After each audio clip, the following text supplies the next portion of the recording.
Good morning, colleagues. We're going to get started here momentarily. If you can make your way to your desks.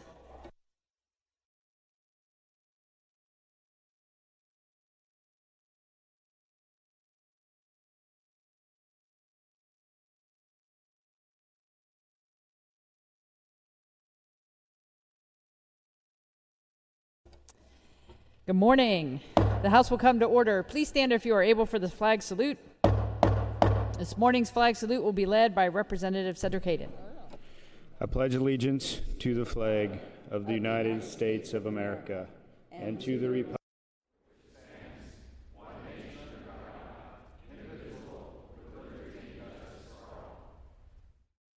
Please remain standing for this morning's opening ceremony. The opening ceremony today will be presented by Pastor Joe Pearson. He is the lead pastor at Praise Assembly in McMinnville and a guest of Representative Andy Olson.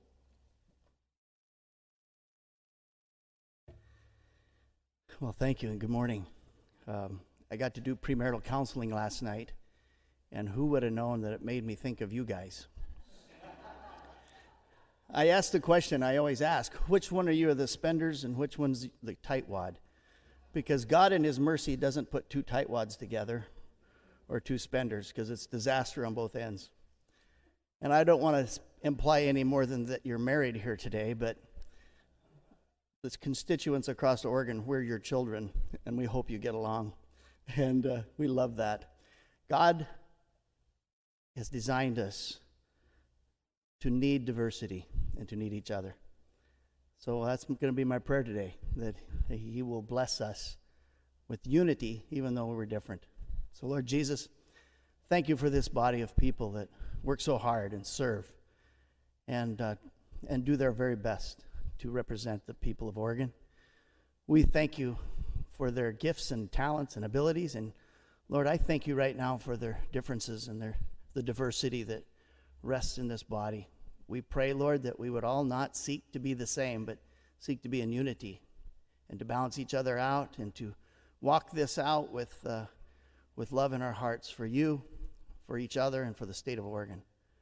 So I ask a blessing upon this body today. Would you just bless them with your spirit, and that unity would be there, the unity of the Spirit, even though we're diverse and different. We pray this in your precious name. Amen.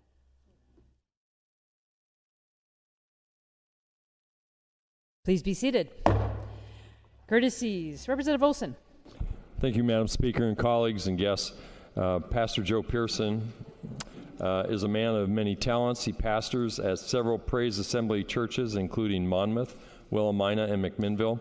Recently, Pastor Joe started a new church in Mitchell. The church is operating as a hostel for bicycle travelers and just won the Best New Travel Oregon Award for hospitality.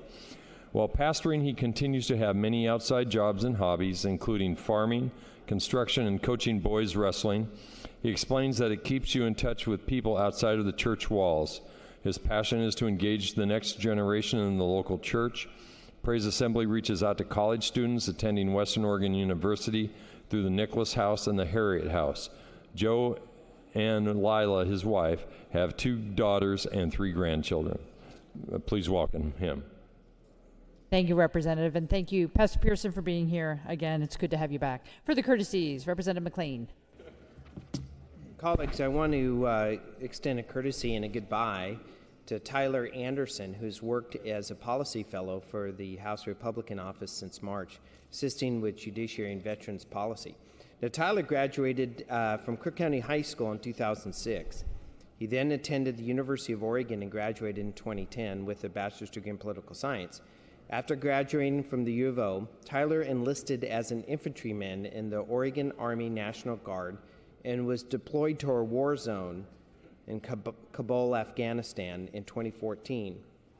Due to his combat and service on behalf of us, Tyler was awarded the Purple Heart in 2015.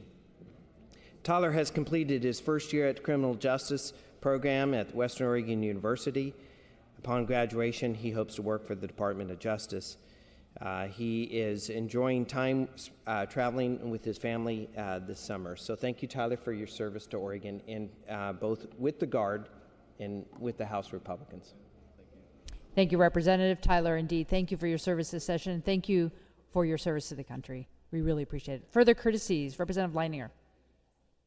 Thank you, Madam Speaker. Colleagues, please join me in extending courtesy to Dawn Heinzman, who is having her last day today as my PCC intern. She's a constituent of mine and the mother of a 2-year-old. She lives in Lake Oswego, grew up in McMinnville and Salem. In a month, she's going to graduate from PCC with 2 associate's degrees, and she's done a great job and will continue to serve Oregon well in a variety of ways. If you see her around the halls today, please welcome her. Thanks, and thank her. Thank you, Representative. Thank you, Don, for joining us for this session. Congratulations on your graduation. For the courtesies. Verification of quorum. Clerk will open the voting system to determine the presence of a quorum.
Excused.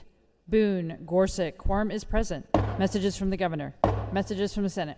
Madam Speaker, I'm directed by the President to inform you that the Senate has passed Senate Bills 5515, 5544, 90, House Bills 2956, 3029, 3340, 3351. Passed the following House Bills as amended by the Senate. House Bill 3267. Concurred in House amendments and repassed Senate Bills 34, 41, 80, 398. Madam Speaker, I'm directed by the President to inform you that the Senate has passed House Bills 3014, 3353, 3358, 3363, 3409, 3423, 2103, 2303, 2696, 2730, 2740, 3012. Adopted House Concurrent Resolution 21. Passed the following House Bills as amended by the Senate. House Bill 2099, 2722, 2874, 3242, and 3338.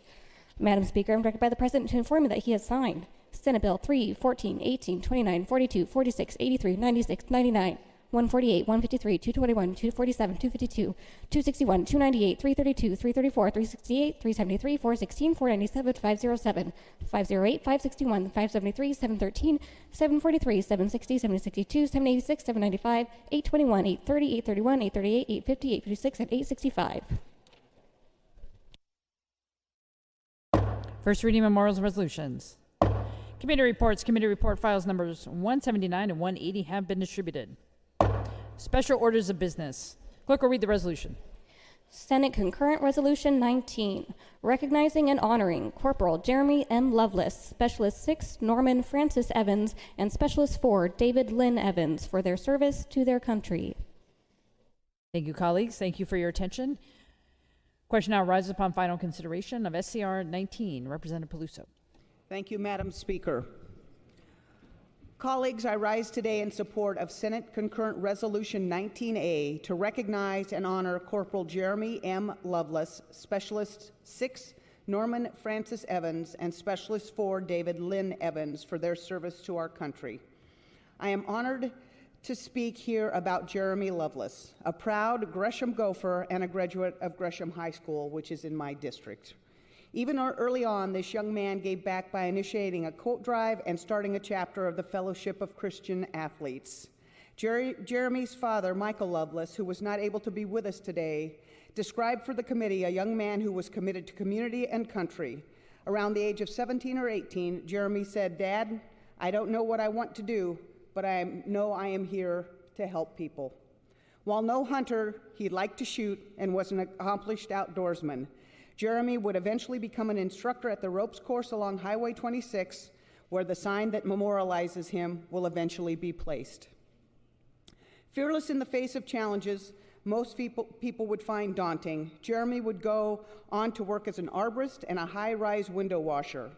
All of these were remarkable in that Jeremy, like his father, had a fear of heights. If courage is about being afraid but facing challenges anyway, Jeremy was an exemplar example. Married to Melissa Valey in 2000, Jeremy was a devoted husband and father. Melissa and Jeremy had their daughter, Chloe, in 2002. In 2004, Jeremy joined the Army, where he was eventually assigned to the 172nd Stryker Brigade as a combat medic, where he was well regarded by those around him. His staff sergeant described him as the go-to guy who could fix any situation. Invited by his commanding general just this past December, Jeremy's father, Michael, attended his son's brigade homecoming in Alaska. Of his arrival in Fairbanks, Michael said that he was expecting just about one or two of his son's friends, only to find a room full of comrades, without a dry eye among them. He went further to state, "I cannot explain how moved I was by this unrestrained, heartfelt display of emotion and legitimate tears." His cohort shared many stories about Jeremy. The following are some of those recollections. Jeremy was given the nickname Doc by the soldiers he served with. This is an honorary title that is earned only by certain medics. Rarely are fallen enlisted service members nominated in the military's building naming process. Jeremy was nominated for the new Combat Medic Training Center at Fort Wainwright. What's more, his name made it all the way to General Brown at Pacific Command, even though it is unheard of for a corporal to receive a nomination.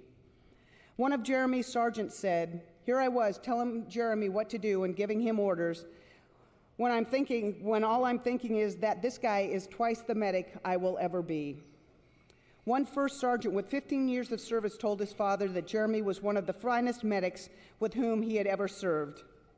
Now, as many of you know, I appreciate a heartfelt tattoo, which is why I thought it was particularly compelling when Jeremy's father shared the anecdote about the memorial to his son he has inked on his arm. He said, "One day our pastor noticed the tattoo and said he would have put all heart, all man. That was my son, all heart and all man. To be regarded as a good person with a big heart is the best memorial I can think of." Thank you. Thank you, Representative. Co-carrier, Representative Esquivel. Thank you, Madam Speaker. Colleagues, this is the fourth of four that we've had the honor to have an adoption of a resolution. If you recall, the representative from the Central Coast talked about the Johnson boys, who were both lost in Vietnam, and they were from Toledo. I've also spoken on this floor about the Wright brothers from Boring, Oregon, and the Reardons from Medford, Oregon. Both families had lost 2 men in Vietnam. Today I'm going to talk about the Evans. The Evans are from the Klamath Falls area. Spec 6 Norman Evans was born March 6, 1947. His brother, Spec 4 David Evans, was born December of 1948. They both resided in Klamath Falls. Spec 6 Norman Evans was in the United States Army with the 509th ASA Group, United States Army Republic of South Vietnam. Spec 6 Norman Evans died in a fixed-wing aircraft accident in Phong Dinh Province, Republic of South Vietnam, on November 24, 1970, at the age of 23. Spec 4 David Evans, United States Army soldier, was assigned to the 117th Assault Helicopter Company, 214th Combat Aviation Battalion, 127th Aviation Group, 1st Aviation Brigade, United States Army, Republic of South Vietnam. Spec 4 David Evans died in a helicopter crash during hostile engagement in Long An Province, Republic of South Vietnam, on October 24th, 1968. By the way, both these boys, their father was of the Evans brothers, James Earl Evans, was a United States Air Force veteran, served in World War II and the Korean War. And David Lynn Evans, the son of Spec 6 Norman Evans, was a soldier in the National Guard and served in the Iraqi War. The Evans family of Klamath Falls is one of only 39 families nationwide that have lost 2 boys in Vietnam. Oregon has 4 of those families out of 39. The Klamath Falls and Klamath County Veterans Association of America wish to honor the sacrifice that the Evans family made. I'd like to add a footnote before we adopt this. It was a very difficult time in American history. The soldiers weren't supported in the field. We weren't supported by our government. We weren't supported by the people. And more importantly, a lot of us were not treated very well when we came home. This is a healing process. It's unfortunate it's 50 years too late, but better late than never. I urge your adoption. Thank you, Representative. Further discussion on the resolution? Seeing none, Representative Peluso, would you like to close? Colleagues, please join me in voting aye on Senate Concurrent Resolution 19 to recognize and honor Corporal Jeremy M. Lovelace, Specialist 6 Norman Francis Evans, and Specialist 4 David Lynn Evans for their service to their country. Thank you, Representative. Those of the opinion that SCR 19 should be adopted will vote aye. Those opposed, no. Clerk will open the voting system.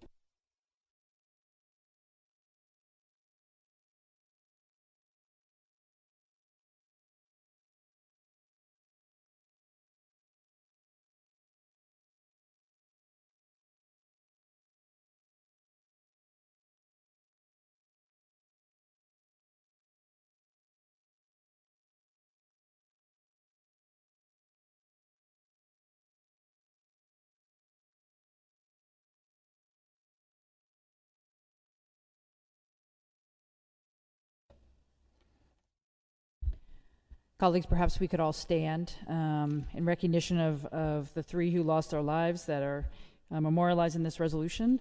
The Lovelace family and the Evans family are not with us, but on their behalf, just want to say that we support all of those who are serving our country, and we appreciate their sacrifices. Those SCR 19, having received the required majority, is declared adopted.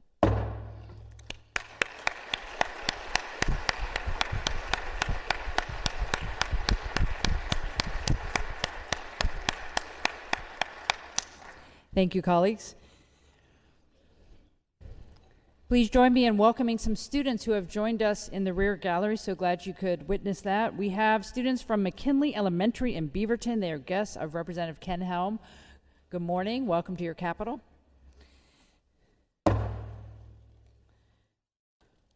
Propositions and motions. Representative David Brock-Smith. Thank you, Madam Speaker. Madam Speaker, I move that in compliance with Article 4, Section 19 of the Oregon Constitution and notwithstanding any provision of the rules of the House of Representatives of the 79th Legislative Assembly, the requirement that on its final passage each bill shall be read section by section be suspended for today's 3rd reading calendar and that they be read by title only. Representative Smith moves that in compliance with Article 4, Section 19 of the Oregon Constitution, notwithstanding any provision of the rules of the House of Representatives of the 79th Legislative Assembly, the requirement that on its final passage each bill shall be read section by section be suspended for today's 3rd reading calendar and that they be read by title only. Those are the opinion that the requirement that all bills be read section by section should be suspended for today's 3rd reading calendar and that they be read by title only will say aye. Those opposed, no. Motion carries. We are under propositions and motions to concurrence votes. Representative Olson. Thank you, Madam Speaker. I move the House concur in Senate amendments to House Bill 2598A and repass the bill. Representative Olson moves that the House concur in the Senate amendments to House Bill 2598A and repass the bill. To your motion. Thank you. Colleagues, essentially what the amendment does for this bill is it identifies the bill as the Milkman Mike Act. Mike Hamer passed away about 2 years ago at the age of 58. He was a biker. He lived life to the fullest each day. He was a small business owner in Albany, Affordable Septics. He was a veteran, patriot, husband, and father. When Mike was in his 40s, he had open heart surgery. The doctors told him he wouldn't live more than a year. He lived for another decade and passed away later from a massive heart attack before dinner. He got his name from being known as a man who delivered on his promises. He delivered like the milkman. Mike believed that people needed to be held to a higher standard of accountability when they hurt a biker. I urge your aye support. Thank you, Representative. Further discussion on the motion. Representative Greenlick. Thank you, Madam Speaker. To the motion? To the motion. I just want to remind us that we're not only voting on the Senate amendment, in this case, we're voting to repass the bill.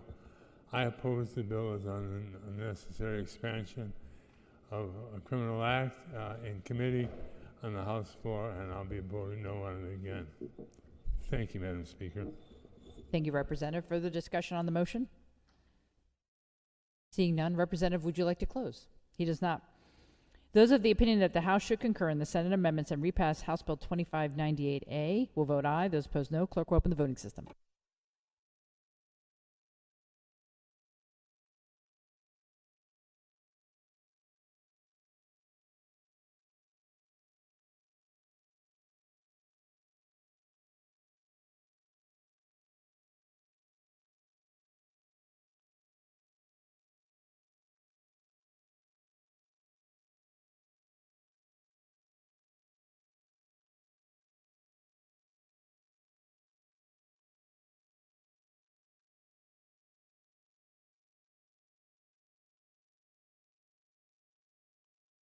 Representative Kennemer, how do you vote?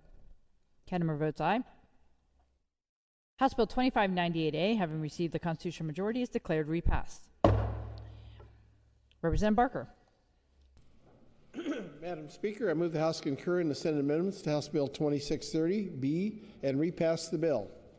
Representative Barker moves that the House concur in the Senate amendments to House Bill 2630B and repass the bill. To your motion. Thank you, Madam Speaker. To the motion. Colleagues, House Bill 2630 comes back to us from the Senate as House Bill 2630B. It requires petitions in a protective proceeding that seek an appointment of a fiduciary or any other protective order to include less restrictive alternatives to the appointment and reasons why the alternatives are inadequate. It allows protected person to object to the motions in a proceeding orally or by other means. It specifies the procedures to change the abode of the protected person. It requires the court to appoint a visitor in cases where a subsequent fiduciary is appointed to replace the original fiduciary. It requires the facts to be included in the yearly guardian's report to the court to support the conclusion that the protected person is still incapable. The Senate amended the bill to reduce the 30-day notice requirement for placement changes to 15 days. Minimal fiscal and no revenue impact. It's a good bill. I move we adopt the Senate amendments and repass the bill.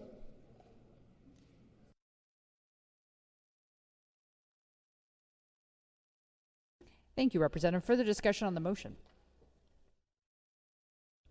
Seeing none, Representative Barker, would you like to close? No, he does not. Those of the opinion that the House should concur in the Senate amendments to House Bill 2630B and repass the bill will vote aye. Those opposed, no. Clerk will open the voting system.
House Bill 2630B, having received the constitutional majority, is declared repassed.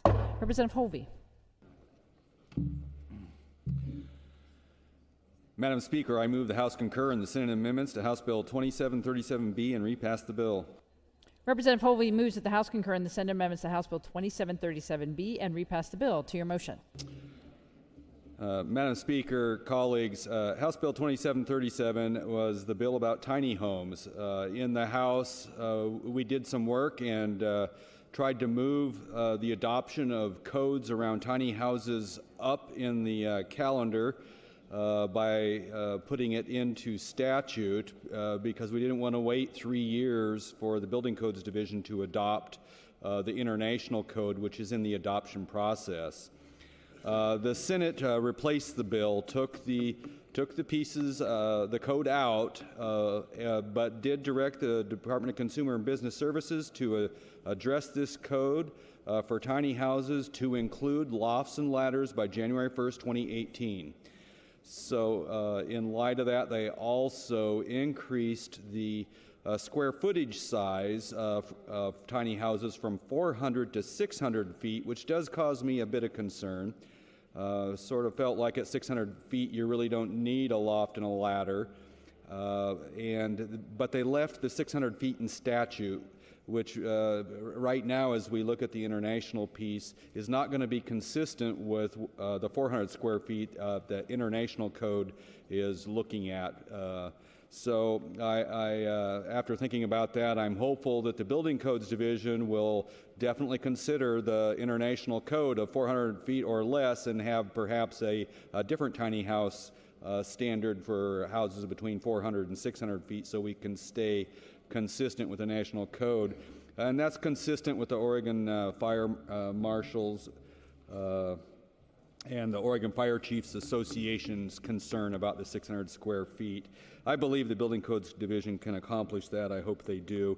They're also going to be reporting back to the legislature on their implementation of these codes and standards in I believe it was March of 2019. So colleagues, though they are substantial changes, I do urge an aye vote on this, and I want to recognize that if it weren't for the persistence and diligence of my two vice chairs, Representative Barreto and Representative Bynum, we probably wouldn't even be talking about this today. So I want to commend their persistence in making sure this happens in a more timely manner. Thank you. I urge an aye vote. Thank you, Representative. Further discussion on the motion. Representative Johnson. Thanks, Madam Speaker. To the motion. I was a no on the floor when we voted for this bill the first time, but I can support it today. My apprehension previously was that we were putting the legislature in charge of writing building codes, and that really isn't our responsibility. But with the new language, it's DCBS and the Building Codes Division that'll be overseeing this process, so it's exactly where it should be, and the home builders now are supportive of the bill, so I'll be voting yes, and I encourage you to as well. Thanks, Madam Speaker. Thank you, Representative. Further discussion on the motion? Seeing none, Representative Hovey, would you like to close? He does not. Those of the opinion that the House should concur in the Senate amendments and repass House Bill 2737B will vote aye. Those opposed, no. Clerk will open the voting system.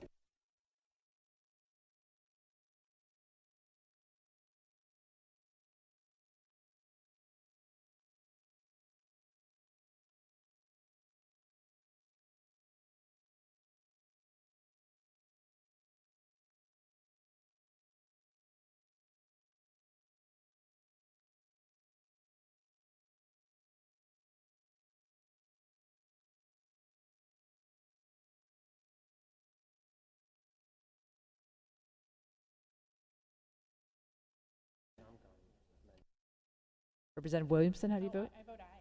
Williamson votes aye. Representative McLean, how do you vote? Aye. McLean votes aye. Representative Hack, how do you vote? Hack votes aye. House Bill 2737B, having received the constitutional majority, is declared repassed. Representative Greenlake.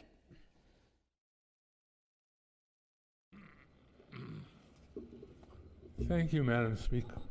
Madam Speaker, I move the House concur with Senate amendments to House Bill 2839B and repass the bill. Representative Greenlake moves that the House concur in the Senate amendments to House Bill 2839B and repass the bill. To your motion. Thank you, Madam Speaker. This bill was a bill that assured that a disabled person could not be denied access to transplant organs simply on the basis of their disability. They could be denied for any other reasons that anybody else could be denied, but not simply based on their disability.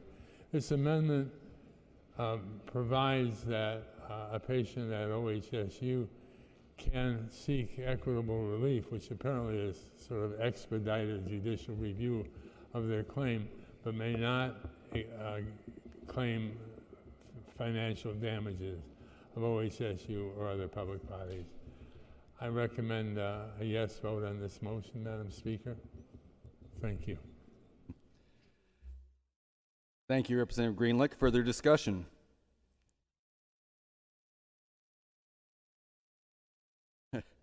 Seeing none, Representative Greenlick, do you wish to close? He does not. Those of the opinion that the House should concur in the Senate amendments and repass House Bill 2839B will vote aye. Those opposed, no. The clerk will open the voting system.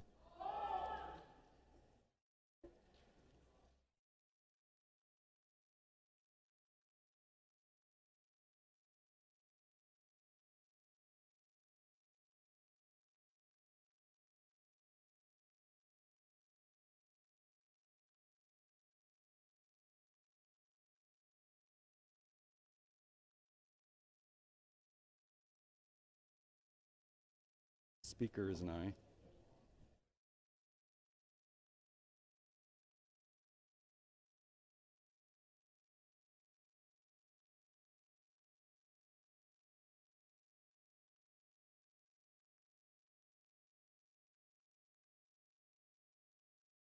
Representative Hack, how do you vote? Hack votes aye. Representative Meek, how do you vote? Meek votes aye. House Bill 2839B, having received the constitutional majority, is declared repassed.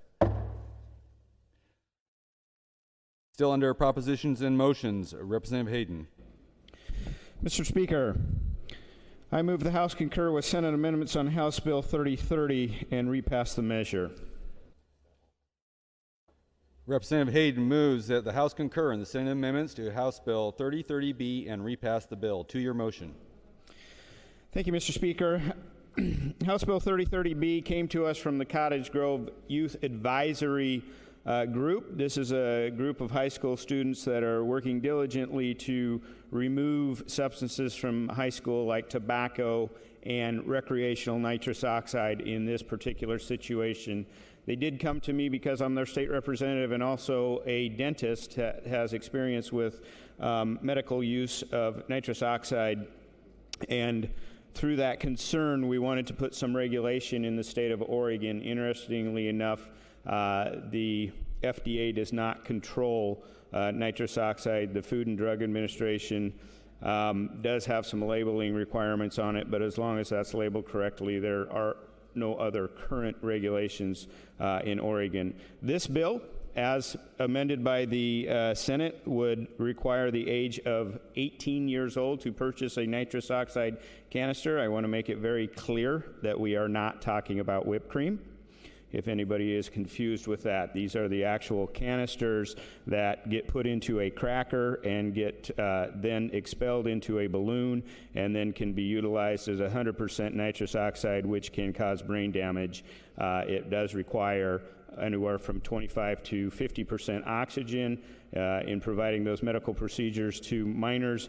The typical recommendation is 75% oxygen. So it does lower, the Senate amendment does lower it first offense to a Class A violation and a follow-up offense to a Class C misdemeanor. I recommend concurrence on this bill. Further discussion? Representative Post. Thank you, Mr. Speaker. Question to the carrier. Question of the carrier. Does the carrier yield? I do reluctantly. I just want to ask you to really be maybe more clarify what other, or are there other ways to obtain nitrous oxide other than the way you as a dentist would obtain it?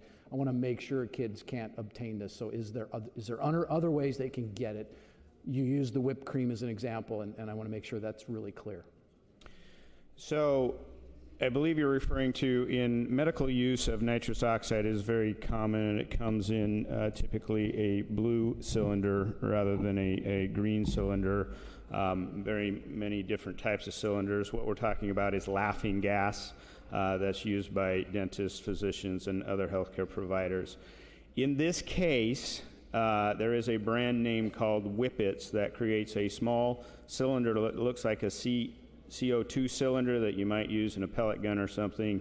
It has found its way into inhalant shops. That is the concern of the Cottage Grove Youth Authority. There is quite a large article today in the Cottage Grove Sentinel that lays this out from the front page on what the concern there was. Those can be put into a metal device called a cracker that has a large balloon attached to it, expelling the whole canister, and then those can be inhaled 1 or 2 or 3 at a time without the person being able to get any oxygen into the system. So it creates a short-term high when they do that, but if your brain goes without oxygen for an extended period of time, you do have brain damage from it. May I have a follow-up? Further question that carries. Carrier yield? Yes. He does. Thank you, Mr. Speaker, and Representative Hayden. Thank you for that clarification. So again, I just want to be very clear. This is not something that kids can go to the local plaid pantry, grocery store, corner market, whatever, and pick up and huff or whatever you call the procedure. We're talking about something that's normally not available to the general public, but is potentially available in one place, and you talked about the inhalant stores. So let me try and clarify that. The current regulation in the state of Oregon has no point of sale restrictions on the sale of this product or this canister, which to my knowledge the only brand name out there is Whippets. There may be others. There is no regulation where that can be sold currently, and there is no age restriction currently to whom that can be sold. This bill would not regulate the point of sale. This bill would only require that, like other vaping products, it would match it up with Oregon's current statute with other vaping products, could not be sold to somebody under 18, so 17 or under. Thank you, Mr. Speaker. To the motion. To the bill. To the bill, sorry. That was to the motion. exactly. Yeah. Okay. You were right, to the motion. I'm always right. Push it. That last statement was the key, and that's why I wanted to make sure that we talked about that, and I appreciate the representative answering more tedious questions, that we're making this like other potentially dangerous products for kids, and that's why I was a yes the first time. That's why I'm a yes this time. There was some confusion before it went over to the Senate from some people that I received emails and calls from who thought I was putting limitations on some sort of freedoms, and no, this is not. And so thank you for the time, and thank you for answering the questions. I'll be a yes. Further discussion on the motion. Representative Evans. Thank you, Mr. Speaker. To the motion? To the motion. Colleagues, I was not a yes earlier because it raised the age to 21. And I believe that the age of 18 is, in fact, if you're old enough to be drafted, you're old enough to sign contracts, then in fact 18 is the appropriate age. So I'm a yes vote today because this actually puts it back where I think it should be for adults. Further discussion. Seeing none, Representative Hayden, do you wish to close? He does not. Those of the opinion that the House should concur in the Senate amendments and repass House Bill 3030B will vote aye, and those opposed no. The clerk will open the voting system.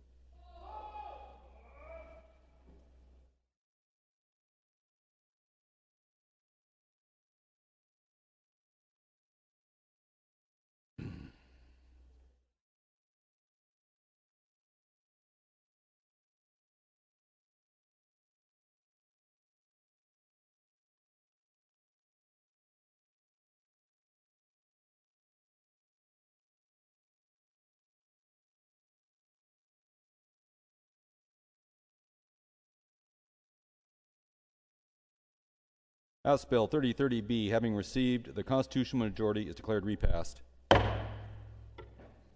Clerk will read the next motion. Or, excuse me, she won't read the next motion. Representative Barker. Thank you, Mr. Speaker.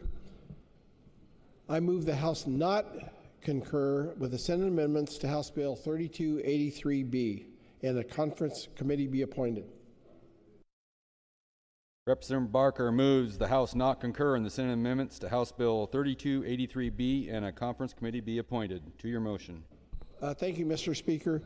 This bill was an Oregon, repeat that again, Oregon Humane Society bill, and we needed an amendment. An issue came up, and we needed to clarify some things to help the agricultural community in Oregon. There was concerns that the bill might lend human rights to animals and especially people who raise cattle and things who had a great issue with that.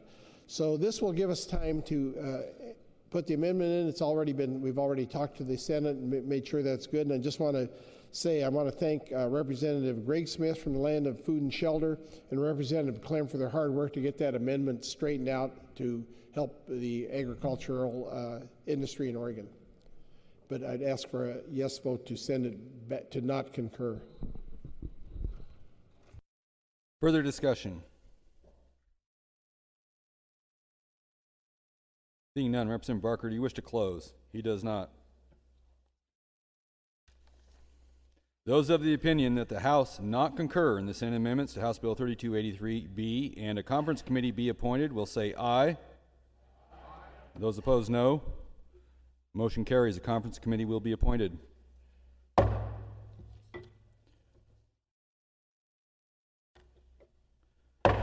First reading of House bills. House Bill 3466, relating to employment.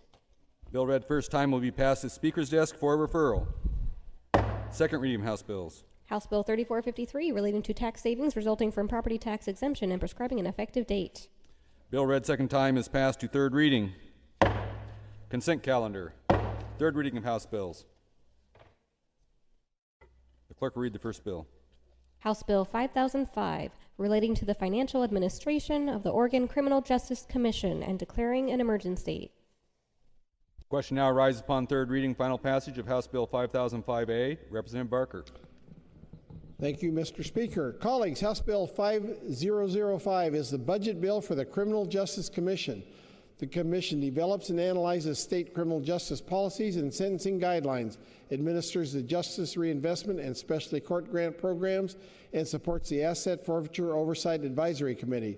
The Joint Committee on Ways and Means recommends a current service level budget of just over $65 million, $57.4 million of which is general fund and 11 full-time positions. The Joint Committee on Ways and Means recommends approval of House Bill 5005 as amended. Further discussion. Representative Huffman. Thank you, Mr. Speaker. To the bill. To the bill. Colleagues, a number of us are still in this chamber that voted for House Bill 3194 in the 2013 session, which created justice reinvestment. And I mentioned in Ways and Means the other day, and I wanted to put it on the record on the floor that Criminal Justice Commission is doing a great job administering the grants that they do, including justice reinvestment. And we have yet, in my opinion, to fulfill the promise and obligation to plow the savings from justice reinvestment back into the program. And I believe there's an effort out there to add the $12 million back in from where we are. The governor's budget was woefully off on hitting the mark, and so I just want to encourage us to address that shortfall. I'd love to get justice reinvestment up to that $52 to $53 million mark. Thank you. Further discussion? Seeing none, Representative Barker, do you wish to close? He does not. Those of the opinion that the bill should pass will vote aye. Those opposed, no. The clerk will open the voting system.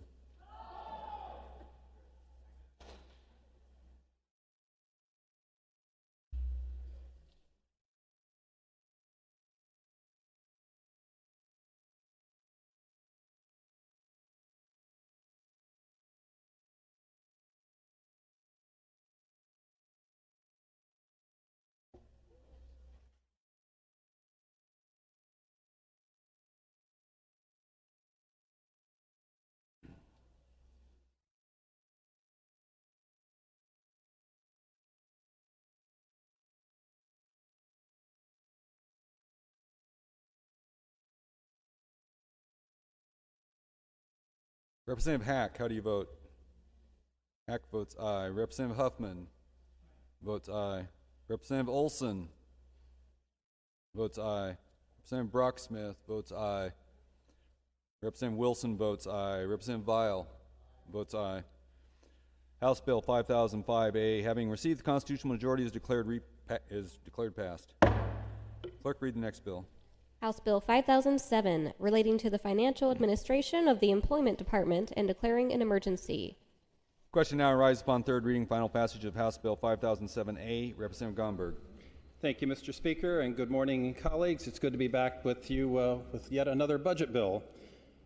House Bill 5007 is the budget bill for the Employment Department.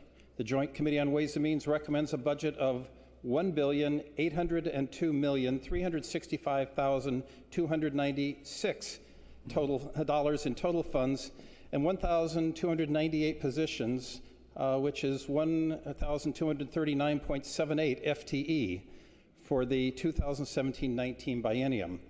The recommended budget balances expenditures with available administrative revenue.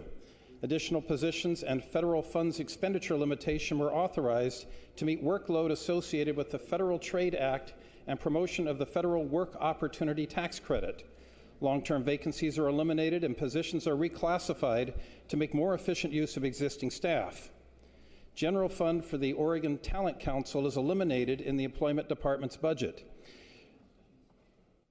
$4.7 million in other funds and 18 positions are approved for the 2017-19 efforts to evaluate, improve, and replace core business process and aging information technology infrastructure, with the understanding that the Department of Administrative Services unschedule a portion of the package pending a report by the Employment Department to the 2018 legislature on project status. Changes to improve key performance measures were also approved. Mr. Speaker, a budget note is included that directs the Employment Department to report to the Joint Committee on Ways and Means or to the Emergency Board to provide additional information on the agency's submission to the Legislative Fiscal Office's report on liquidated and delinquent accounts receivable. And just a little more information on that last budget note, Mr. Speaker. Currently, Oregon suffers over $3 billion in uncollected revenue, and 90% of that is housed in 5 agencies. Those agencies are Justice, the Department of Revenue, Judiciary, OSHU, and the smallest of the 5 is the Employment Department. The budget note attached to this budget would require that they, first of all, detail the source of these uncollected revenues. Are they taxes? Are they overpayments? Are they something else? Second of all, it would ask the department to detail what of these revenues are collectible and what, if any, are not collectible, in their opinion. And finally, to adopt a plan to begin reducing that delinquent debt by 10% per year. I think that's an excellent addition to the budget. The Joint Committee on Ways and Means unanimously recommends approval of HB 5007 as amended. Thank you, Mr. Speaker. Further discussion. Representative Greg Smith. Thank you, Mr. Speaker. To the bill. Do the bill. Colleagues, just very quickly, I want to stand and advocate for House Bill 5007. Both as a small business owner and as a business development professional, I've had an opportunity to work closely with the Employment Department. And I could share with you in Eastern Oregon, they do a very, very good job assisting small business owners, assisting communities, working as a partner with economic development organizations and community organizations. And I just wanted to get that on the record and let you folks know in Eastern Oregon, they're doing A+ work. Thank you, Mr. Speaker. Further discussion? Seeing none. Representative Gomberg, do you wish to close? Yes, Mr. Speaker. I appreciate the comments from the representative. And I just wanted to add that the Employment Division does indeed do more than simply issue unemployment payments to those out of work. It helps people find jobs. It helps employers find employees. And it also collects data, which is useful to us, although it may be annoying to the people that they regularly ask to help collect that data. So again, I appreciate the remarks from the representative and again urge a yes vote.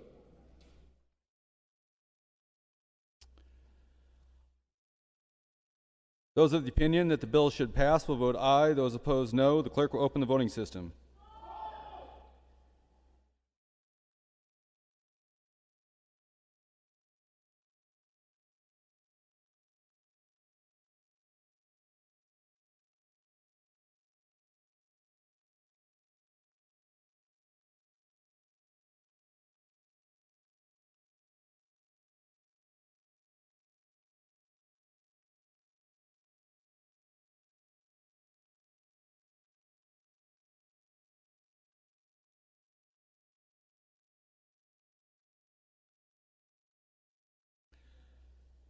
Representative Barker, how do you vote?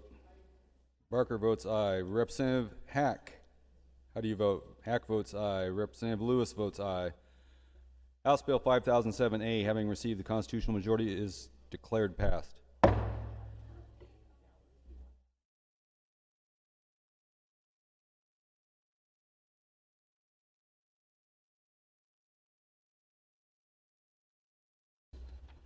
Colleagues, just wanted to let you know that we have another group from McKinley Elementary from Beaverton, guests of Representative Ken Helm in the back gallery. A bunch of anxious-looking students. Looks like they're really intent in watching us. I hope you have a good day in the Capitol.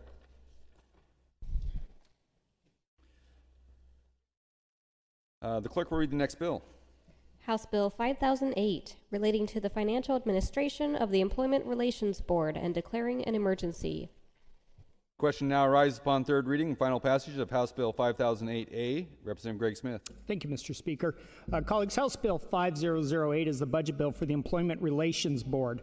Their mission is to resolve disputes concerning labor relations, and they have four main services they provide. First, they provide labor mediation and training. Second, they provide contested case hearings. Third, they provide union representation at elections. And fourth, they provide labor appeal cases. Colleagues, your Joint Committee on Ways and Means approved a total budget of $5 million, of which $2.5 million comes from the general fund and $2.5 comes from other funds. The budget includes 13 positions and is a $507,000 or 11.2% increase from last session's budget. Colleagues, we'd recommend approval of House Bill 5008 as amended. Further discussion? Seeing none, Representative Smith, do you wish to close? He does not. Those of the opinion that the bill should pass will vote aye. Those opposed, no. The clerk will open the voting system.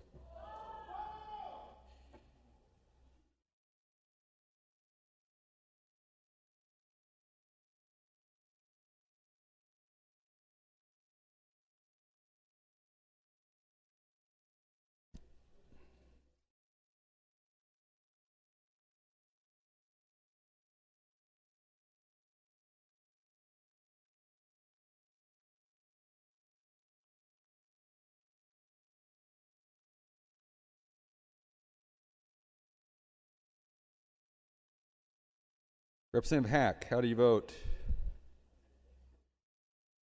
Hack votes aye, I think. Hack votes aye. House Bill 5008A, having received the constitutional majority, is declared passed. The clerk will read the next bill. House Bill 2262, relating to the Employment Relations Board. The question now arises upon third reading and final passage of House Bill 2262A. Representative Greg Smith. Thank you, Mr. Speaker. Colleagues, House Bill 2262A is a companion bill to House Bill 5008. What it does is just makes a variety of technical changes to clarify and modernize statutes related to the Employment Relations Board. Beginning back in 2013, at the request of the legislature, the ERB undertook a number of changes to improve its processes and procedures. What House Bill 2262 does is assist in that effort. I do have to share with you, colleagues, very quickly, a few years back, the Employment Relations Board was not operating fully at its capacity. That's since changed. They're doing some good work there, and I would encourage your support of House Bill 2262A. Thank you, Mr. Speaker. Further discussion? Seeing none, Representative Smith, do you wish to close? He does not. Those of the opinion that the bill should pass will vote aye. Those opposed, no. The clerk will open the voting system.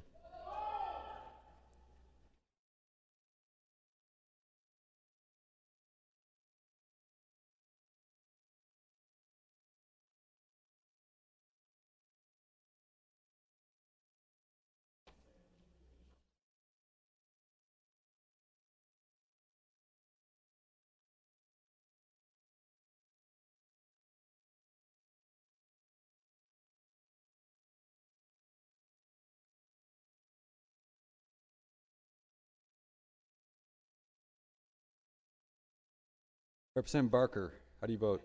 Barker votes aye. Representative Hack votes aye. Representative Lewis votes no. House Bill 2260. Oh, Representative McLean, for what purpose are you in the privilege queue? I need to switch my vote to no.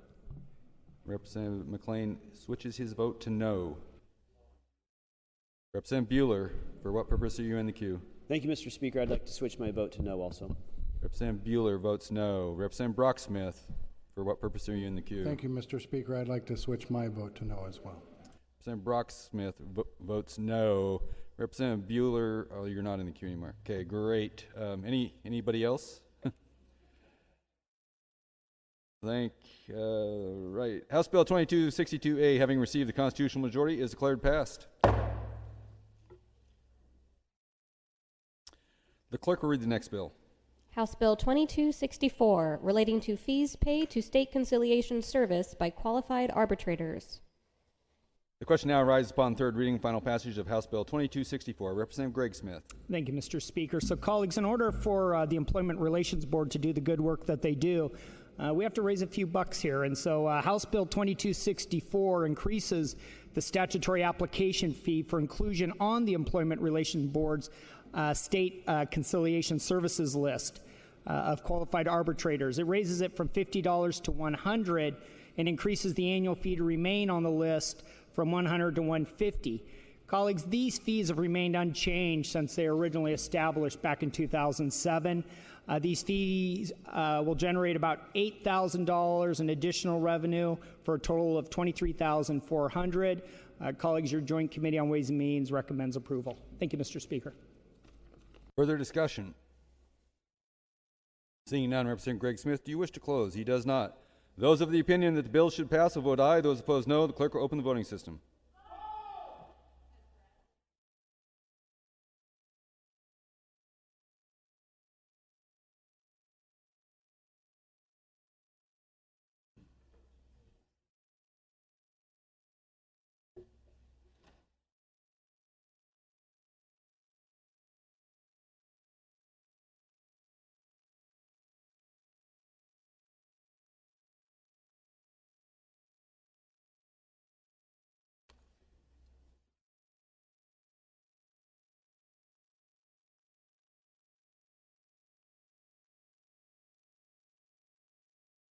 Representative Hack, how do you vote? Hack votes aye. Representative McLean, Mike McLean, votes aye. Representative Smith Warner votes aye. House Bill 2264, having received the constitutional majority, is declared passed.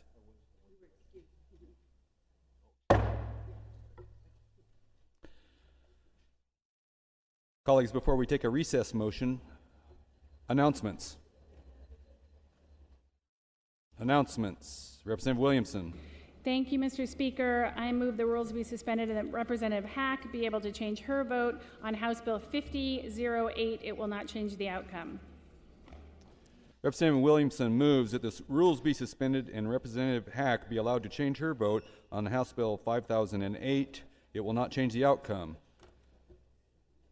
Objections? Hearing none, so ordered. Representative Hack, how do you vote? Hack votes no. Further announcements. Representative McLean.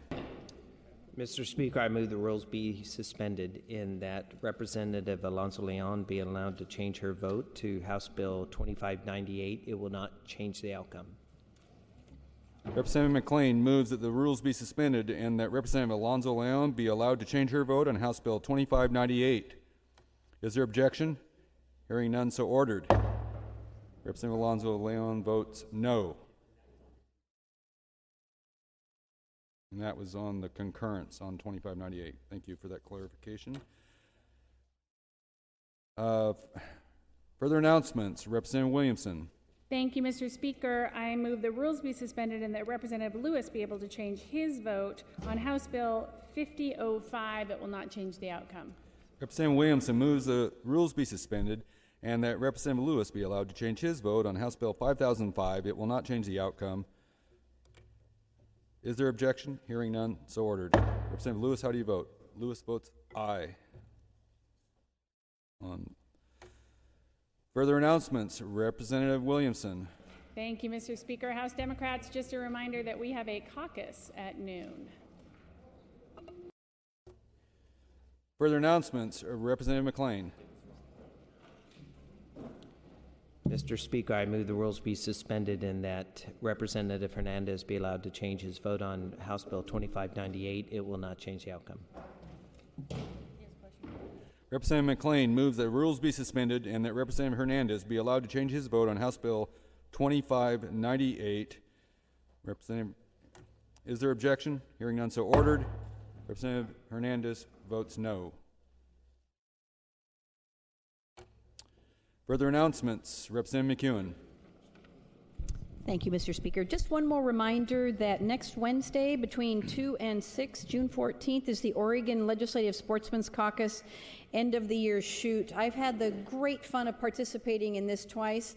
I think I still actually owe Representative Witt a box of shotgun shells from the last go round, which I will make up at some point, Representative Witt. And just let you know, this is a lot of fun. You don't need to be a shooter to come. There will be instructors there to help guide you, and it's a great way to spend a beautiful June afternoon if you're available. So please keep it in mind. Thank you. Further announcements. Recess motion. Representative Barnhart, may we have a recess motion, please? Mr. Speaker, I move the House stand in recess until 2 p.m. today, June 7th, 2017. Representative Barnhart moves the House stand in recess until 2 p.m. today, June 7th, 2017. Without objection, the House will stand in recess.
The House will come to order.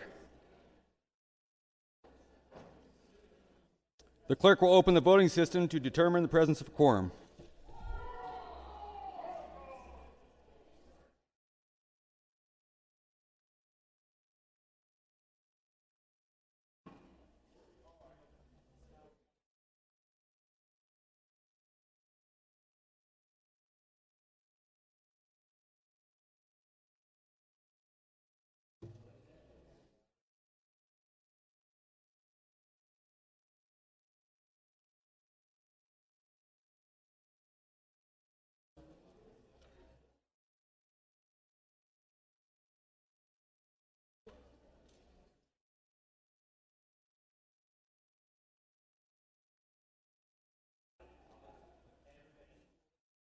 Oh, I don't know. I don't know. I'm up here. Yeah, go ahead.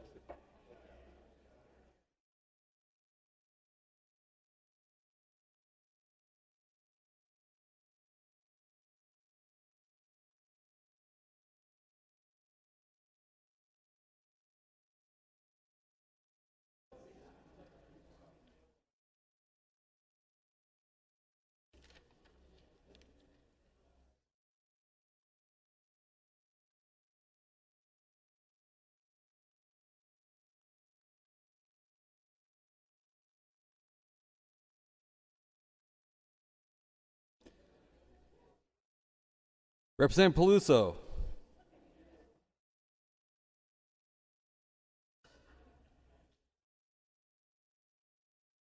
Excused 2, Boone, Gorsuch. Excused for business of the House, Speaker Kotek. Quorum is present. Having recessed under the order of business of third reading of House bills, the House will continue under that order of business. Committee reports. Committee reports files number 181 and 182 have been distributed. The clerk will read the next bill. House Bill 2401, relating to trauma-informed training for child welfare personnel and declaring an emergency. The question now arises upon third reading and final passage of House Bill 2401B. Representative Nathanson. Thank you, Mr. Speaker. House Bill 2401 comes to you unanimously from your Joint Committee on Ways and Means. Experiences of abuse or neglect can have serious short-term and long-term effects on a child's development. Many children coming into the child welfare system have experienced this type of trauma. It is important that they are not further traumatized by the system seeking to help them, and that they receive services to facilitate their recovery from trauma as soon as possible. House Bill 2401 requires the Department of Human Services to provide trauma-informed training for new and existing employees responsible for licensing, certifying, or investigating child caring agencies and foster homes. The bill specifies certain elements that must be included in this training, and DHS is required to develop a set of written guidelines for trauma-informed practices for employees that may be shared with the Oregon Health Authority, the Oregon Youth Authority, the Public Safety Standards and Training Board, and other entities. The bill authorizes DHS, subject to availability of funds, to provide trauma-informed training to others in the child welfare system, including caseworkers, foster parents, medical examiners, and educators. The department is about to hire its 4th director of child welfare in just the past 24 months. It's about to get its 3rd agency director in the past 36 months. There's been a lot of turnover in the leadership in the past couple of years. With this bill, the legislature establishes standards and expectations to make sure that in the course of investigations, children's needs and individual situations are considered in a professional and evidence-based manner. Even when unintended or inadvertent, re-inflicting trauma on a child who has already undergone a lifetime of trauma is incredibly damaging. This bill provides the training and support to workers to avoid those adverse experiences. The Joint Committee on Ways and Means recommends approval of House Bill 2401 as amended, and I ask for your aye vote. Further discussion, Representative Noble. Thank you, Mr. Speaker. To the bill. To the bill. Colleagues, trauma-informed training, trauma-informed investigations is best practice. It's used right now in law enforcement, in dealing with any traumatic victim, be it sexual assault, child abuse, and I would urge an aye vote. However, I'm going to jump on another theme in that we should not have to make a law to encourage DHS to do exactly what best practice is, because best practice changes. And that means it will have to come back to this body in order to keep up with best practices. At some point, it may not be best practice. I encourage an aye vote. Right now, it is best practice, and they should be doing that. Thank you.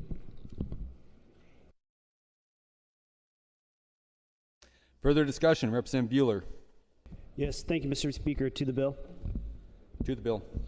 I feel very similar to Representative Noble, and that's why it was a no vote in the Ways and Means sub. I think we need to be very careful about putting into statute such specific training requirements. That's really a role of management, and certainly we can say that DHS has had some struggles at best with regards to management, and employees aren't receiving good training on a regular basis. And trauma-informed care is the standard of practice, and certainly very valuable for people who are dealing with children who face these challenges. But who knows in 5 or 10 years if this will still be best practices. And for us to reach that far down into the operations of an agency, I think sets bad precedents. Having said that, due to the importance of this particular topic and the struggles in DHS, I'll be voting yes today. Thank you.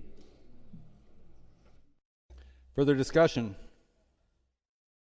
Seeing none, Representative Nathanson, do you wish to close? She does not. Those of the opinion that the bill should pass will vote aye. Those opposed, no. The clerk will open the voting system.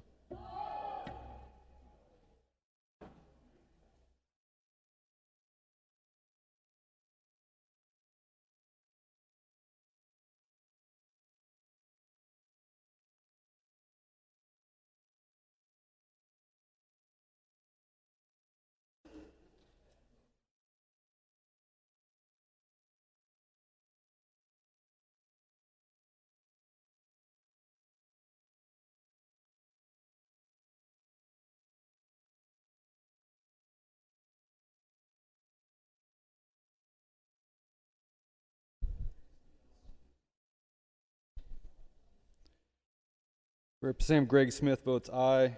Representative Peluso.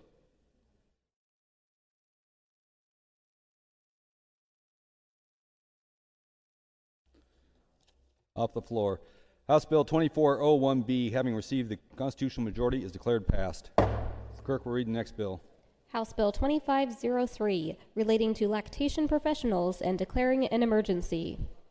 The question now arises upon third and final passage of House Bill 2503B. Representative Nathanson. Thank you, Mr. Speaker. House Bill 2503 comes to you unanimously from the Joint Committee on Ways and Means. This bill is another great example of constituents coming to us with a problem, suggesting a solution, and then rolling up their sleeves to work on it. The main objective of this bill is to expand access to quality services. Lactation professionals provide critical services to new mothers and their infants during the postpartum months. Breastfeeding has been shown to have direct health benefits for the child, including a lower risk of asthma, childhood leukemia, obesity, type 2 diabetes, and other illnesses. Insurers are reimbursing for lactation services, but generally only for licensed professionals, and Oregon lacks a licensing program for lactation consultants. This bill would establish a licensing program for lactation consultants who have been certified through the International Board of Lactation Consultant Examiners, and authorizes the Health Licensing Office to adopt rules and establish licensure fees. The bill is anticipated to have minimal fiscal impact on the Oregon Health Authority. Existing staff in the Health Licensing Office will administer the program. Assuming an estimated 300 to 400 individuals will seek licensure, the Health Authority anticipates that fees will cover the estimated pooled costs. To close, I want to share part of an email message sent to my office. We know that when mamas receive reliable lactation support, babies thrive, and the citizens of our state enjoy good health and well-being. I ask for your aye vote. Thank you. Further discussion? Seeing none, Representative Nathanson, do you wish to close? She does not. Those of the opinion that the bill should pass will vote aye. Those opposed, no. The clerk will open the voting system.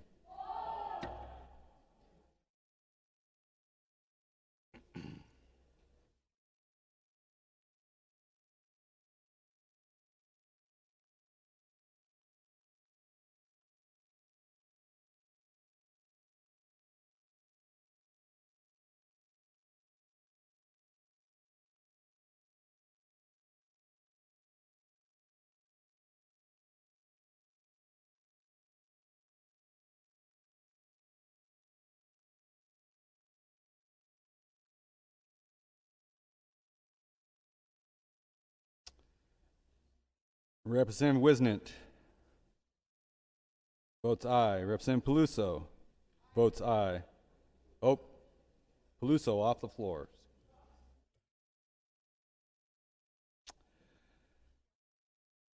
House Bill 2503B, having received the constitutional majority, is declared passed. Chair requests unanimous consent that the rules be suspended and House Bill 2760 and House Bill 2845 be carried over to their proper place on the Thursday, June 8th, 2017 calendar.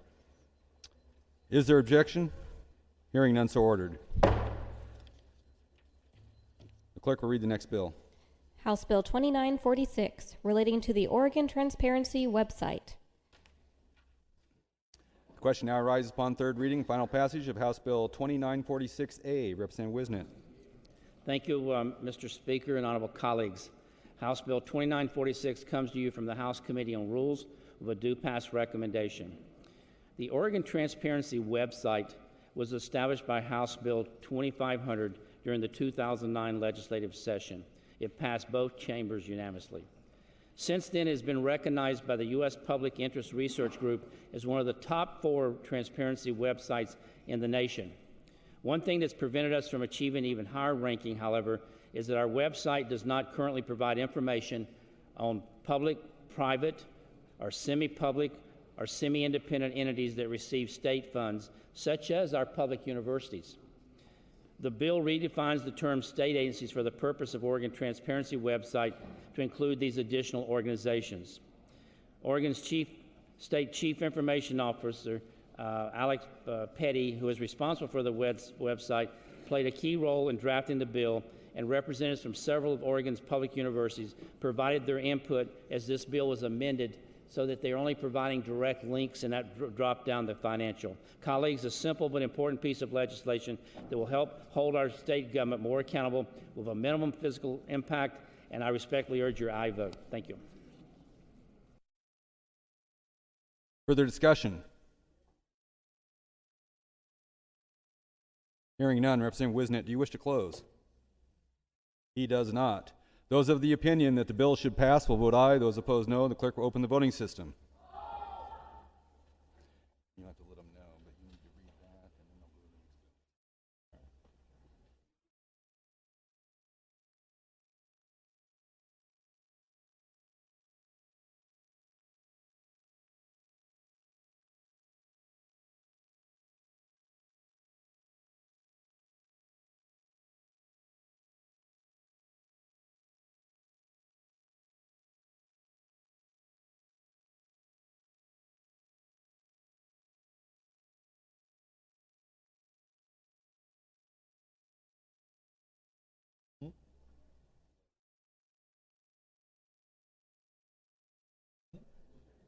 Yeah.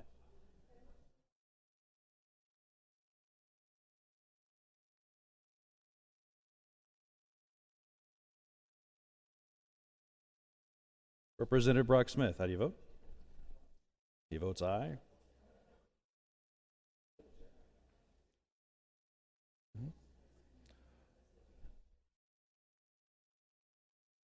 All right. House Bill 2946, having received the constitutional majority, is declared passed. The clerk will now read the bill. Next bill. House Bill 3456, relating to photovoltaic solar power generation facilities and declaring an emergency.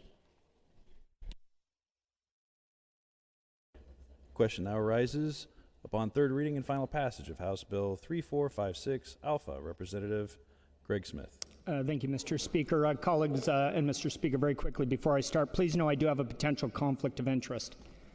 Please note that for the record. All right, colleagues, I'm a member of a limited liability company that does business development in Eastern Oregon, and we do have a relationship with electric co-ops.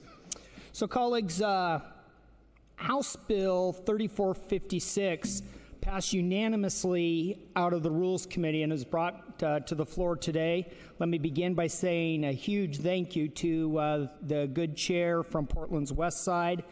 We appreciate your assistance in this effort.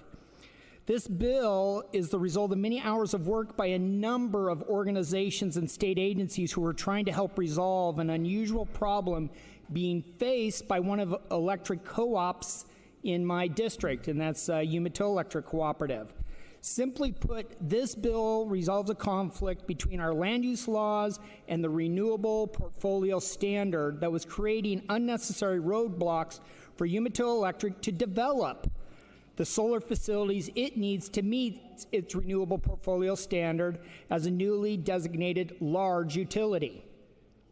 House Bill 3456 clarifies that exclusive farm use land is not high-value farmland for purposes of placing solar facilities if the only reason it is treated as high-value farmland is because it is inside a federally designated viticulture area, specifically the Columbia Valley viticulture area.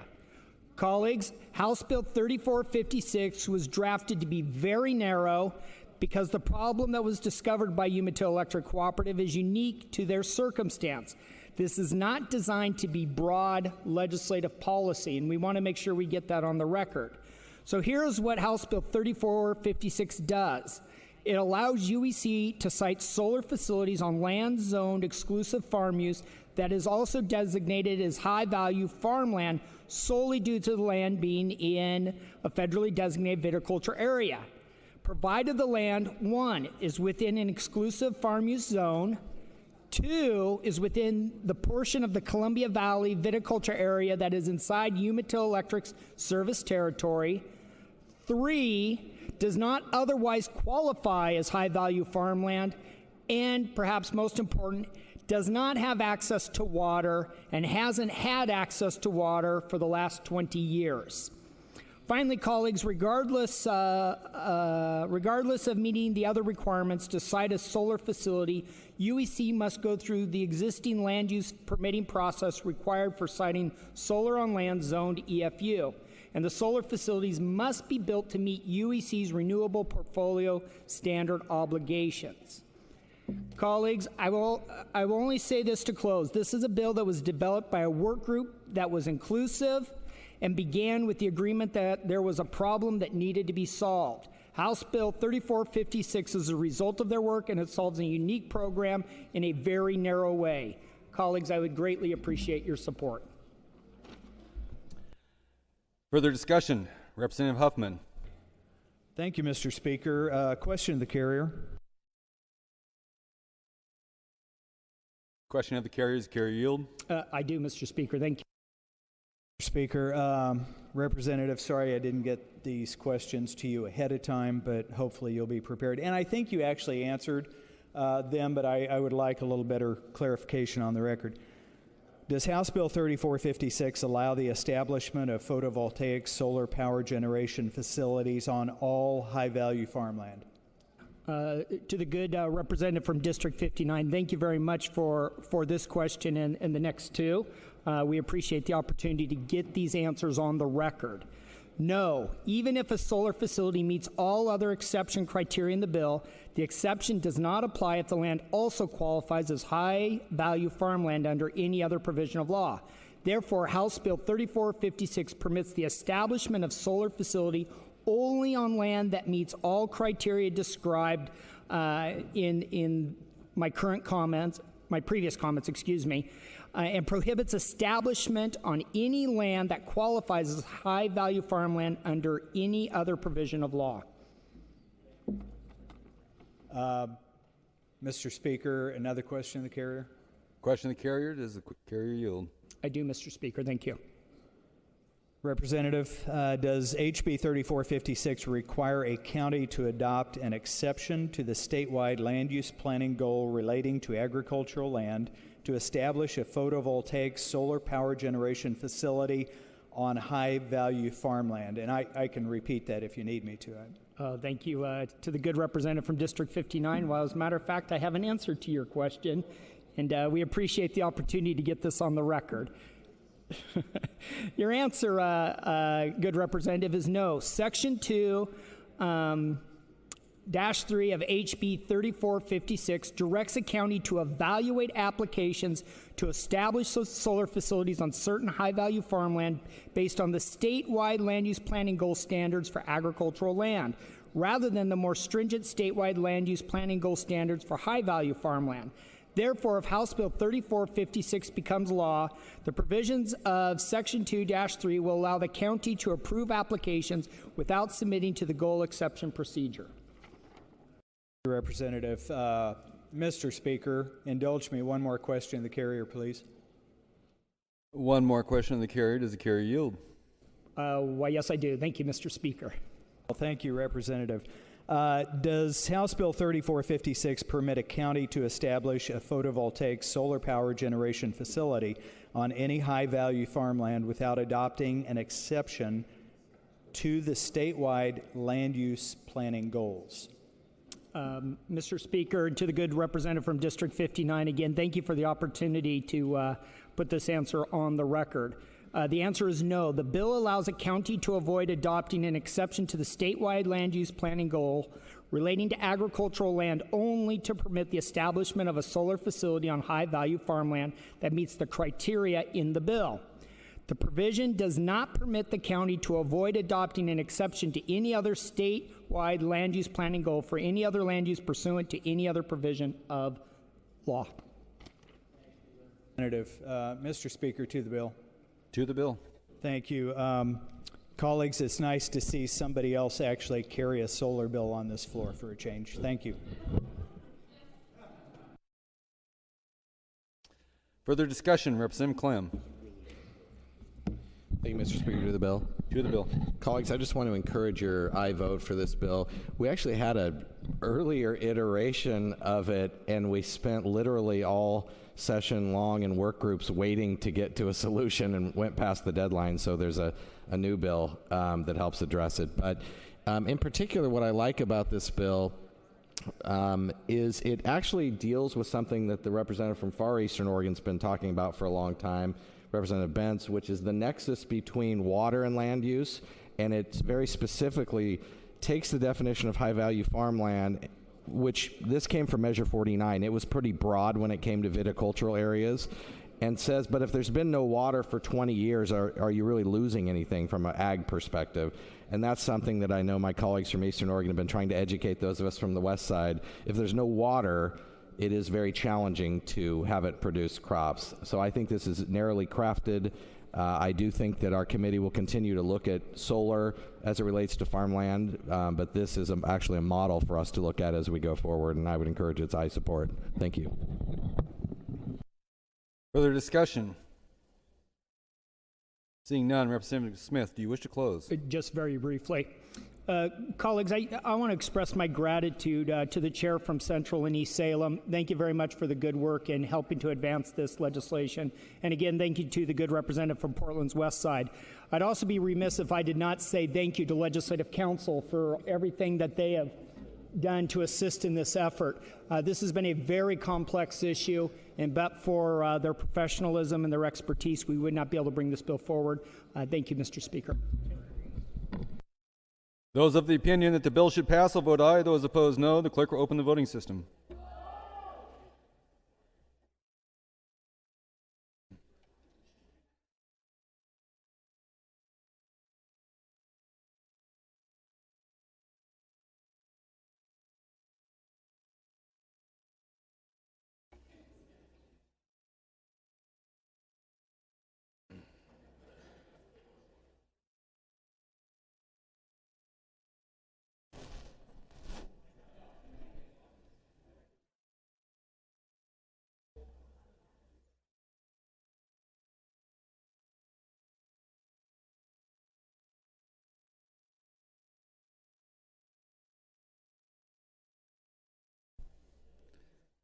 House Bill 3456A, having received the constitutional majority, is declared passed. Final readings, memorials, and resolutions. The clerk will read the resolution. House Concurrent Resolution 39, supporting continued collaboration between Oregon and China for trade and economic development. The question now arises upon final consideration of House Concurrent Resolution 39. Representative Brock Smith. Thank you, Mr. Speaker. Colleagues, you have before you House Concurrent Resolution 39, and it's brief, so I'll read it. Whereas China and Oregon was Oregon's #1 trade partner in 2016, with $3.7 billion in Oregon exports. And whereas more than 20,000 jobs in Oregon benefit from trade between Oregon and China, and whereas gross domestic product growth in Oregon has increased by more than 4.5%, and whereas China has more than 400 million people who regularly use electronic commerce, and whereas Oregon and China, including provinces within China, have worked to coordinate and increase Oregon exports to China and Chinese investments within Oregon, and whereas ORS 285A.148 and 285A.152 outline the structure and duties of the Oregon-China Sister State Committee, and whereas the Oregon-China Sister State Relations Council continues to work with the Oregon-China Sister State Committee in order to broaden the opportunities for bilateral relations, trade, business, education, culture, and tourism between Oregon and China, and whereas China is Oregon's #1 source of international visitors, with more than 60,000 Chinese citizens visiting Oregon annually. Now, therefore, be it resolved that by the Legislative Assembly of the State of Oregon that we, the members of the 79th Legislative Assembly, actively support continued coordination and collaboration between Oregon and China to increase trade opportunities and strengthen a mutual economic development relationship. Colleagues, I respectfully request your support of the concurrent resolution I have just read before you. Further discussion? Seeing none, Representative Brock Smith, do you wish to close? He does not. Those of the opinion that the House Concurrent Resolution 39 should be adopted will vote aye. Those opposed, no. The clerk will open the voting system.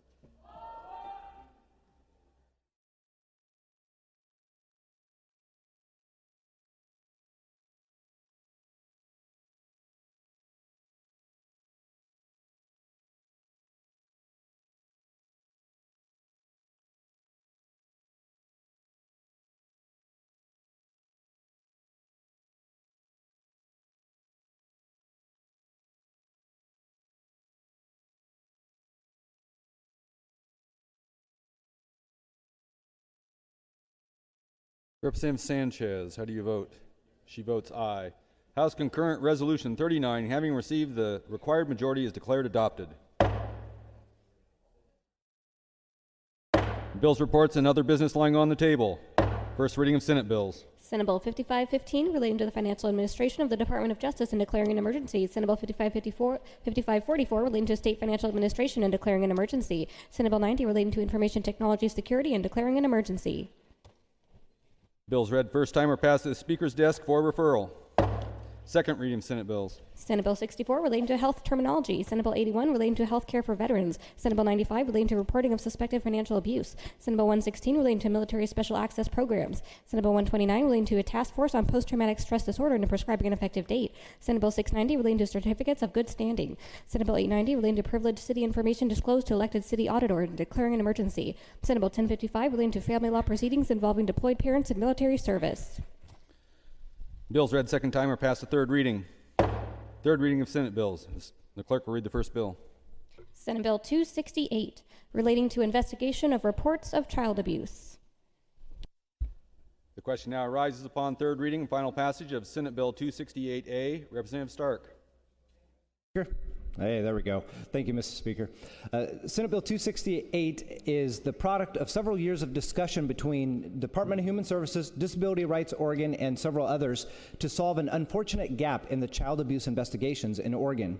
Mandatory reporters are required to report all suspected abuse of children to the Child Abuse Hotline. Unfortunately, current law and policy resources DHS only to investigate abuse when it occurs within a child's family or at a daycare facility. Their ability to investigate does not extend to public or private schools.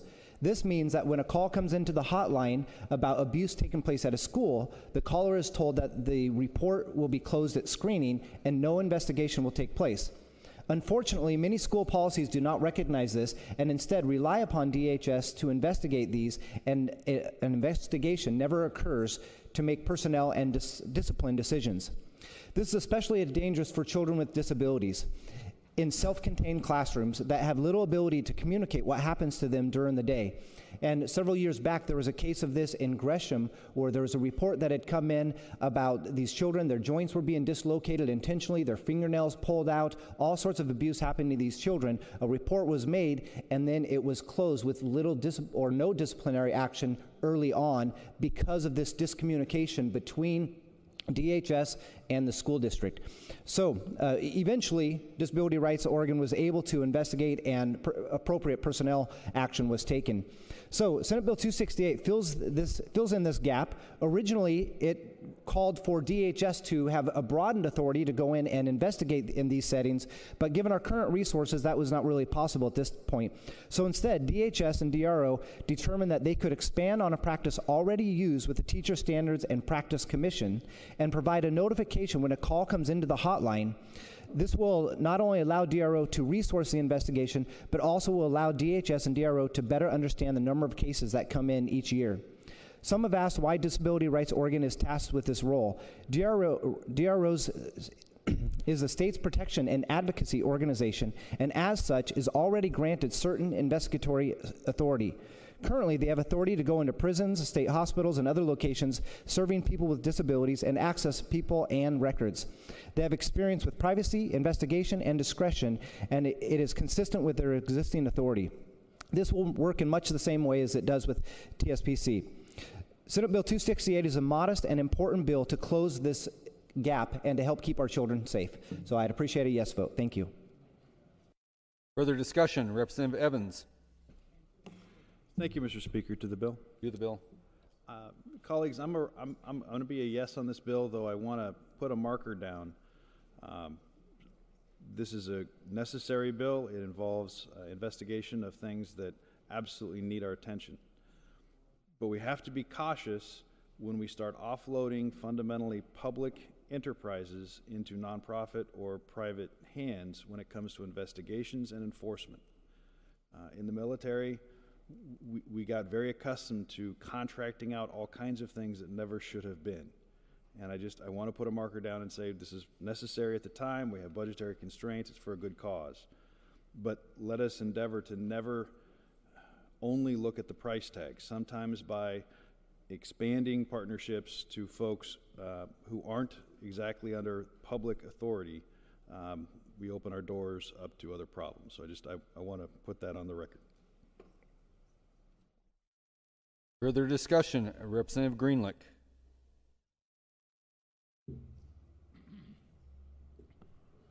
Thank you, Mr. Speaker. To the bill. To the bill.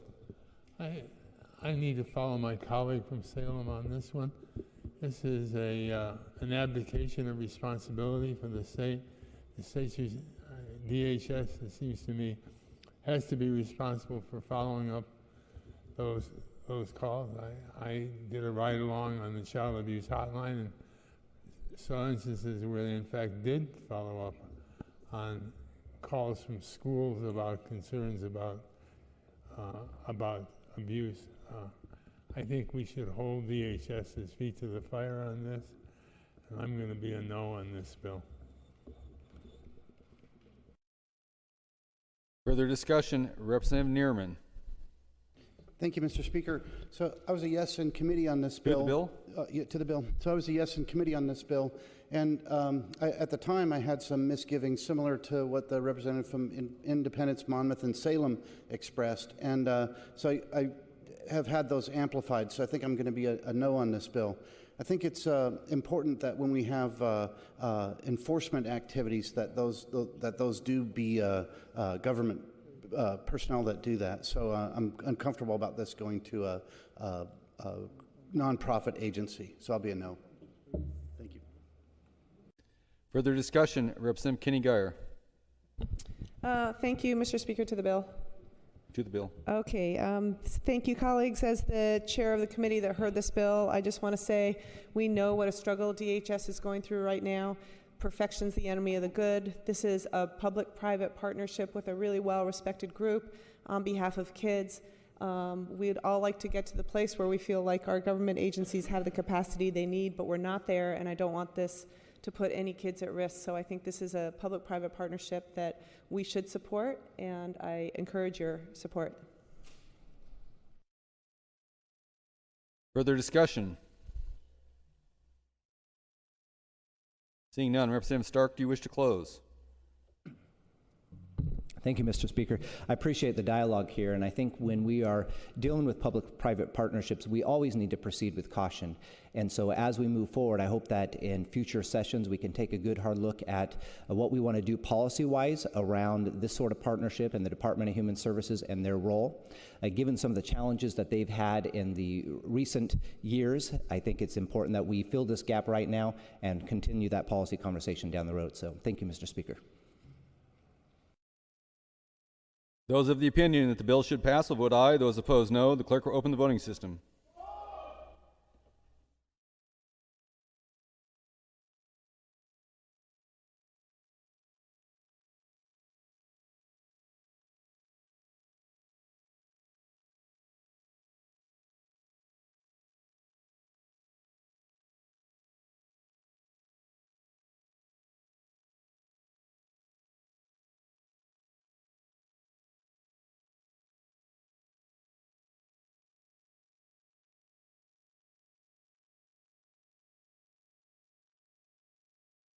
Representative Hack, how do you vote? Hack votes aye. Representative Lewis votes no. Senate Bill 268A, having received the constitutional majority, is declared passed. The clerk will read the next bill. Senate Bill 985, relating to commercial insurance filing requirements. The question now arises upon third reading and final passage of Senate Bill 985B. Representative Doherty. Thank you, Mr. Speaker.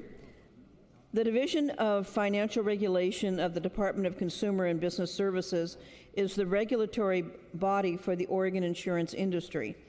Insurers dealing in certain lines of insurance, such as health insurance, are required to file proposed rates and policy forms with DCBS, which posts the filings and tables with proposed rates prior to making decisions. Senate Bill 985B exempts several classes of commercial insurance from rate and policy form filing requirements.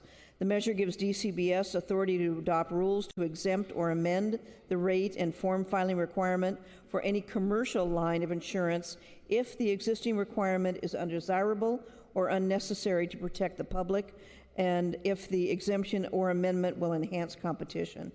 The measure applies only to commercial lines of insurance and not insurance sold to consumers, primarily for personal, family, or household purposes. The insurance industry asked for the bill, and the regulating agency raised no concerns. The Business and Labor Committee unanimously supported this bill with one member excused. The Senate passed it 28 with 2 members excused.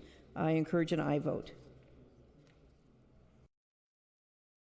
Further discussion? Seeing none, Representative Doherty, do you wish to close? She does not. Those of the opinion that the bill should pass will vote aye. Those opposed, no. The clerk will open the voting system.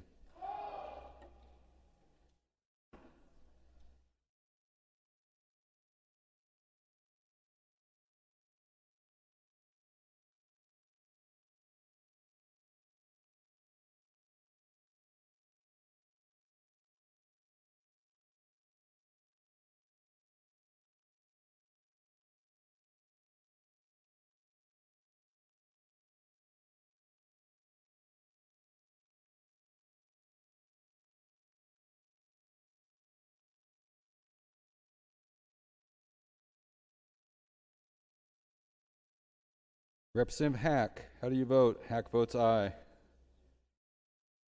Senate Bill 985B, having received the constitutional majority, is declared passed. Clerk, read the next bill. Senate Bill 206, relating to community college faculty compensation. The question now arises upon third reading and final passage of Senate Bill 206A. Representative Wisnett. Thank you, Mr. Speaker and honorable colleagues. I bring you Senate Bill 206A engrossed from your House Higher Education and Workforce Development Committee with unanimous vote. The bill allows community college boards to authorize compensation for faculty members from private and public resources, including but not limited to consulting, appearances, speeches, and intellectual property. Community college boards may choose not to authorize compensation. Senate Bill 206A contains identical language to an existing university faculty compensation statute, ORS 352.232, which has been in place since 1989. Senate Bill 206A would extend the same compensation rights that university faculty currently have to community college instructors. Each board shall adopt standards governing faculty outside employment and activities, including potential conflicts of interest, as defined by standards of the board and consistent with ORS 244.020 and the public disclosure thereafter, with procedures for reporting and hearing potential or actual conflict of interest complaints. The House committee discussed this bill in some detail. We even asked for a draft amendment, which we did not consider necessary at this time. The original bill required the Higher Education Coordinating Commission to develop policy to permit community colleges to receive compensation. But then that was amended, the original bill was amended to make it the individual community college boards. We were not able to review the four-year university's individual board policies. And we realized that we were not also able, we did have someone from the Ethics Commission come in and discuss this topic. We were concerned about using this compensation to develop your PERS retirement. We went ahead and passed 206A engrossed with a commitment by the committee chair and the committee members to work in the interim to see if this policy needs further legislation and a review by the Ethics Commission and the Attorney General's Office to be sure that the state and the taxpayers are protected, and that this compensation is not used in calculating retirement compensation. We did want to support the principle that staffs at community colleges and the four-year universities have the same reasonable opportunity to receive outside compensation, which is controlled and does not validate ethics rules and standards. In conclusion, I thus recommend a yes vote on Senate Bill 206A engrossed. Further discussion, Representative Bueller. Thank you, Mr. Speaker. Question for the carrier. Question of the carrier, does the carrier yield? Yes, I do. Representative, just a point of clarification. Would this income be allowed for calculation of final average salary for future pension obligations, or the practice which has been commonly become known in Oregon as pension spiking, which has now become a method to drive up long-term pension obligations? Mr. Speaker, good representative from the Bend area, we did not discuss that, and that would be part of what we'd look at in the interim to be sure that that does not apply. Further discussion, Representative Reardon. Just to the bill. Just want to reinforce the excellent job done by the carrier from the Sunshine Place over there east of the mountains. We specifically drew a line with trying to provide equity between practices that were done at the university level versus what are done at the community colleges. I believe this bill has done that. That is not to say there isn't more work to be done or many more things that our excellent committee likes to look at and will be looking at, but as far as this bill, it accomplishes that equity, which is basically saying, in fairness, treat university faculty and community college faculty the same. Very simple bill, recommended do pass. Further discussion? Seeing none, Representative Wisnett, do you wish to close? He does not. Those of the opinion that the bill should pass will vote aye. Those opposed, no. The clerk will open the voting system.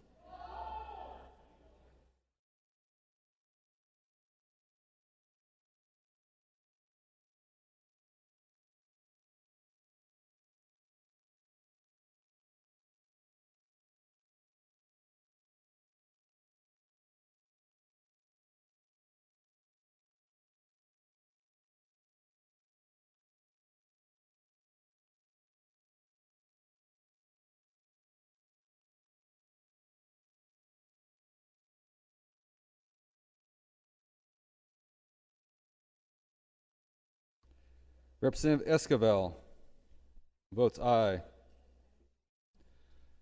Senate Bill 206A, having received the constitutional majority, is declared passed. Chair requests unanimous consent that the rules be suspended and that Senate Bill 327A be carried over to its proper place on the Wednesday, June 14th, 2017 calendar. Is there objection? Hearing none, so ordered. Chair requests unanimous consent that the rules be suspended and that the Senate bills remaining on today's third reading calendar be carried over to their proper place on the Thursday, June 8th, 2017 calendar. Is there objection? Hearing none, so ordered.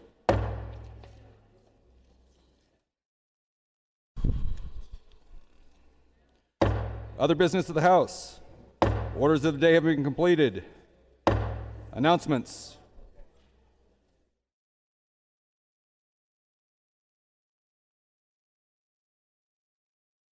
Remonstrances.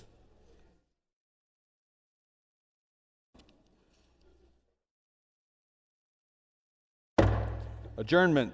Representative Barnhart, 11 a.m. Thursday, June 8th, 2017. Mr. Speaker, I move the House adjourn until 11 a.m. Thursday, June 8th, 2017. Representative Barnhart moves the House adjourn until 11 a.m. Thursday, June 8th, 2017. Without objection, the House is adjourned.